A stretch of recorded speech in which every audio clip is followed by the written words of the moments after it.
Without a doubt, Louis Vuitton is one of the most expensive luxury brands in the world. Yet, did you know that it had modest beginnings? We take a trip down memory lane to honor the memory of Louis Vuitton himself as we commemorate the 200th anniversary of the birth of the company's founder.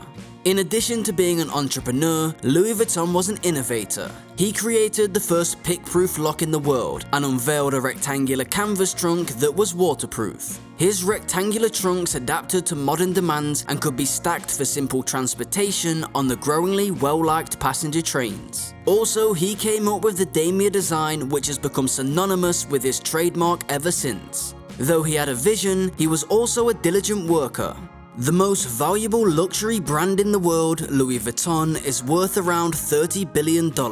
Its beginnings can be traced back to a homeless adolescent who could only dream of prosperity in the 19th century. He worked odd jobs with artisans and craftsmen to survive since he had no food or money.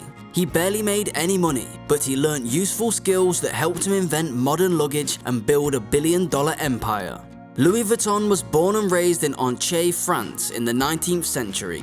His parents were farmers and hat makers. France was still recuperating from the Napoleonic Wars at the time, and many farmers, including the Vuittons, were in financial trouble.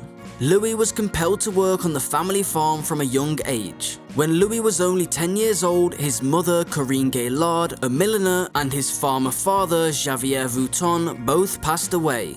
Louis left home at the tender age of 13 to seek his fortune elsewhere, since he was tired of the small-town lifestyle and didn't get along well with his stern stepmother. The evil stepmother of Louis was comparable to that of fairy tale villains. Louis was miserable because of her, and soon he had had enough. Louis secretly fled the farm after turning 13 and made his way to Paris without any food or money. Thankfully, Louis was able to secure odd jobs with artisans and craftspeople who showed him how to work with metal, stone, textiles, and wood. Even so, he ran out of money and had to live on the streets. He frequently dozed off in the woods with nothing but a cloak as insulation. The first train route to Paris had just begun service at the time. Access to travel increased and the sector began to flourish. Because of this, artisans profited by creating unique boxes for nobility. They frequently carried artwork and musical instruments. Thankfully, Louis was taken on as an apprentice by a craftsman by the name of Monsieur Monchal.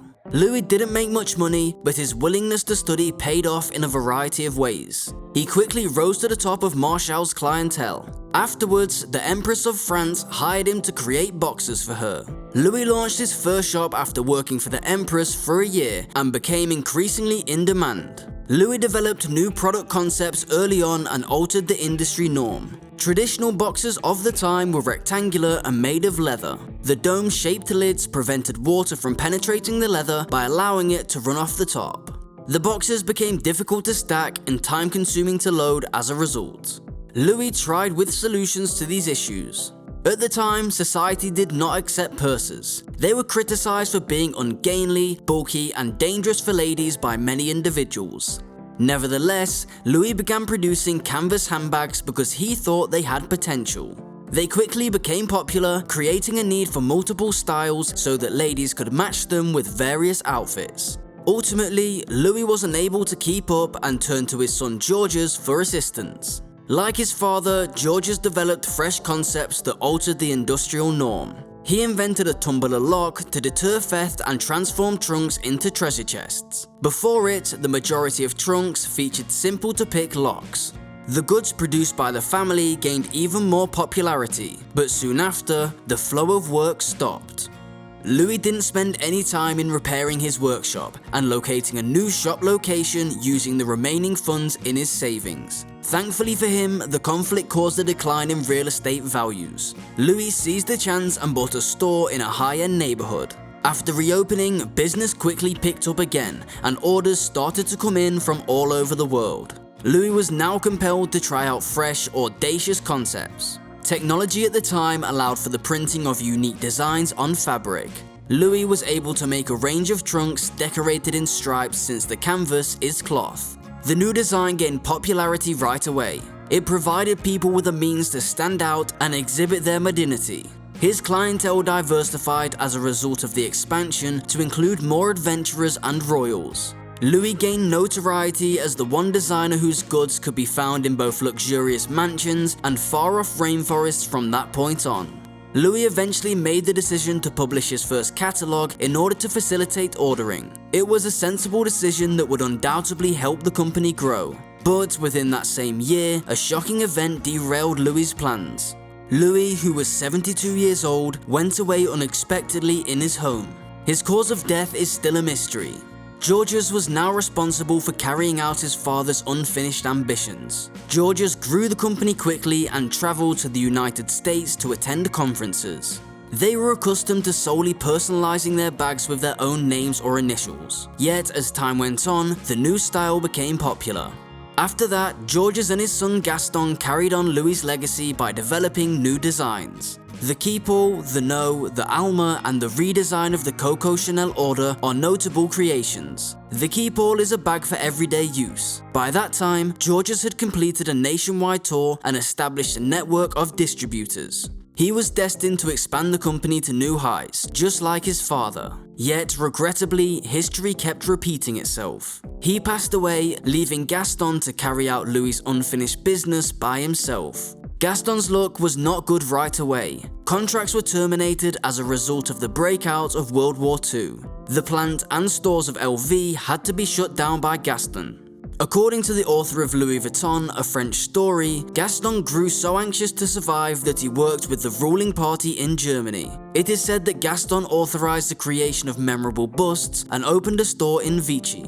The article further asserts that LV was the only store permitted to remain open, while others like Van Cleef and Arpels were shuttered. Afterwards, a Louis Vuitton representative said, "This is ancient history. We are varied, tolerant, and everything else a modern firm ought to be." Gaston gave the job of re-establishing the business to his sons Henri, Jacques, and Claude after the war. The sons, under their father's direction, saw to it that new baggage types were produced annually. Yet, following Gaston's death, business slowed down. Hard-sided luggage lost some of its appeal. The management of the business separated Henri, Jacques, and Claude, so they requested Henri Rackemeyer, the husband of their sister, to take charge. By that time, Henri had established and profitably sold a steel trading business. He converted LV from wholesale to retail and exploited the Asian market since he had a good business sense. Sales of LV rose from $20 million to over $260 million in just 6 years. During that time, Henri made LV public. More than 1 million shares of the company's equity were sold out. After 2 months, LV's stock price began to rise. Analysts warned that sales might fall since counterfeit goods were on the rise. Still, Henri forged ahead with opening stores all over the world. Within just a few years, he had proved the analysts wrong. LV reached nearly $1 billion in sales and merged with Moet Hennessy, a champagne and cognac producer, to form a luxury goods conglomerate, LVMH. The goal of both the companies was to prevent the threat of an outside takeover. While the merger allowed LV to expand its investments, Henri found himself embroiled in management disputes with Moet Hennessy. In the hopes of gaining control, Henri asked a property developer named Bernard Arnault to be his ally, who agreed, but soon after, Henri realized that Bernard had his own ambitions. Bernard secretly bought a controlling interest in LVMH for himself and obtained help from the Moet and Hennessy families to covertly purchase a majority stake in LVMH for himself. After that, Henri and Bernard got into a court dispute. Henri was forced to resign by the judges, who preferred Bernard. From that point on, LV lagged behind other luxury brands. Sales fell dramatically because it was a smaller company. No journalist dared to praise the company in any way. Things didn't start to change until LV, under the direction of Eva Carcelle, followed Louis' lead and came up with a fresh, audacious notion. For its 100th anniversary, the business asked designers including Vivienne Westwood, Isaac Mizrahi, and Banelo Blahnik to produce handbags with its emblem. Such partnerships were essentially unheard of at the time. 2 years are required for the training of craftsmen, and some components require 300 stages to assemble. LV is currently the most valuable luxury brand in the world, valued at over $30 billion. If you found this video interesting, stay tuned with us for more informative content.